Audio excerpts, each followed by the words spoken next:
তাহলে আপনার দাদারা কয় ভাই? তিন ভাই। তিন ভাইয়ের নাম বলেন।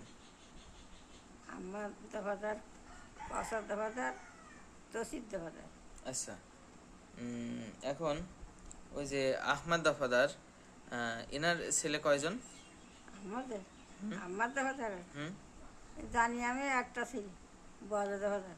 বজলে দফাদার। আর বড় দফাদার আবার একটা ছিল রমজান দফাদার। রমজান দফাদার। তাহলে আর আর আপনার দাদার কয়টা ছেলে? আমার দাদার দেখেছি একটা ছেলে দুটো মেয়ে। দুইটা মেয়ে। আর আপনার যে দাদার একটা ছেলে ছিল, তো একটা ছেলের নাম কি? কুদ্দুস আলী দফাদার। কুদ্দুস আলী দফাদার। আর ওনার সন্তানদের নাম কি? ওনার সন্তান শহীদ দফাদার। শহীদ কি হয় আপনার? শহীদ আমার ভাই।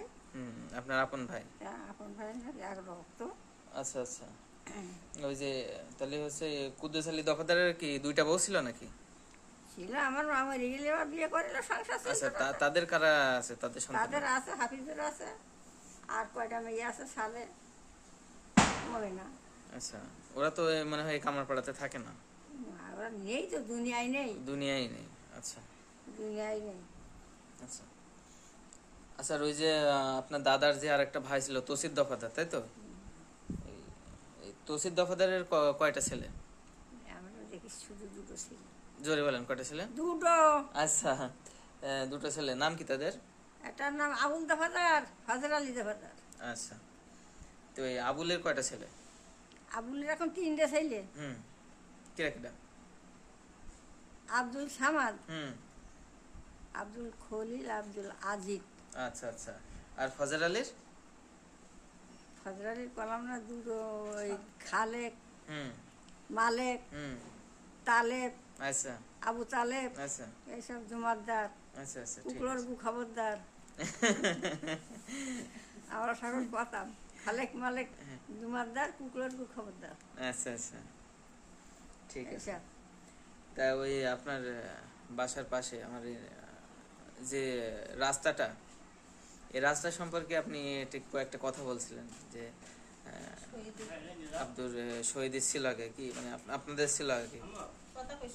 তো ওই মুজাম্মেল, যে না না আপনার মুজাম্মেল আপনার সম্পর্কে কি হয়? ও চাষতো ভাই যা, ওরা তো তফাৎ আছে। আচ্ছা, স্বাস্থ্য ভাই হয়। এই সব আপন সব ওইগুলো ঘনিষ্ঠ। আচ্ছা, তো এরা হচ্ছে ওই রাস্তা সম্পর্কে কি একটা কথা বলছিলেন জানো? ওটা ওটা আপনাদের ছিল বাসার পাশের রাস্তাটা, পুকুরের পাশে যে রাস্তাটা, তো ওটা কিভাবে হচ্ছে ইসের হয়ে গেল? ওসব স্যার আমি জানি না, তখন আগে সব বুদ্ধি না, বুঝছিস? হুম। এখন কষে ওইটুকানে কোনটুকু আমাকে লিখে দিতে হবে, তা কোনটুকু লিখে নেবে তা আমি জানি। রাস্তাটুকু লিখে দিতে হবে এটা বলছিল। যাই হোক, আমার ও যাই ভাইও ছিল সাথে, আমার ভাই মনে করলাম ভাই নেবে, তাই কোনটা কী প্রশ্ন করতে জানি না। তো পরবর্তীতে কি দেখলেন আপনি? ওইসব আমি বুঝি না কিছু। ওই যে দলীয় আপনাদের কি ওই সাইন করাতে নিয়ে গেছিল নাকি সে না, ভূমি অফিসে? শুধু একটুখানি ওই অফিসে নিয়ে গিয়ে তো কী করলে, নিচে রেজিস্ট্রি করলে করে 30 টাকা দেবে, চলে আসলাম। কয় টাকা দিয়েছিল? 30 টাকা। 30 টাকা। আর কিছু জানি না, আর কি করিস না করে জানি। আচ্ছা, তো পরবর্তীতে দেখলেন যে ওই যে রাস্তাটা তো আপনারা না। ভাবছিলেন যে রাস্তা লিখে ওসব নিয়েছিল, খেয়াল আর কিছু করিনি, পরবর্তীতে দেখলেন কি কি চলে গেছে দলিলের ভিতরে? কিছু করিনি বলছে দেখুন। জমি জমা কি কি গেছে দলিলের ভিতরে আমার মনে হয় আপনাকে বোঝাতে পারছি না। উনি যখন রাস্তার নাম করে আপনাদের কাছ থেকে সাইন নিল যে রাস্তাটা আমাদের দাও, এটা তো নাকি, তখন পরবর্তীতে দেখলেন যে আর কি কি কি কি চলে গেছে? সব দেখিনি। জমি কি শুধু রাস্তায় নেছে নাকি অন্য কিছু নেছে? সবই নেছে। সবই নেছে। আর তো জানি না।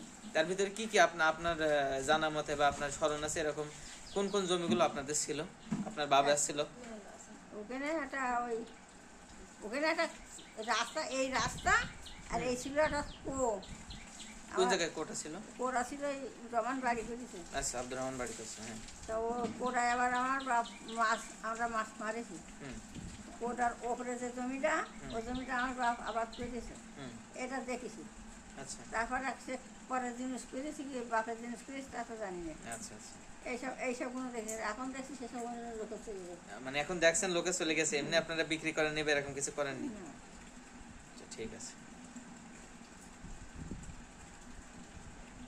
কিছু না, আমার নিজের হ্যাঁ।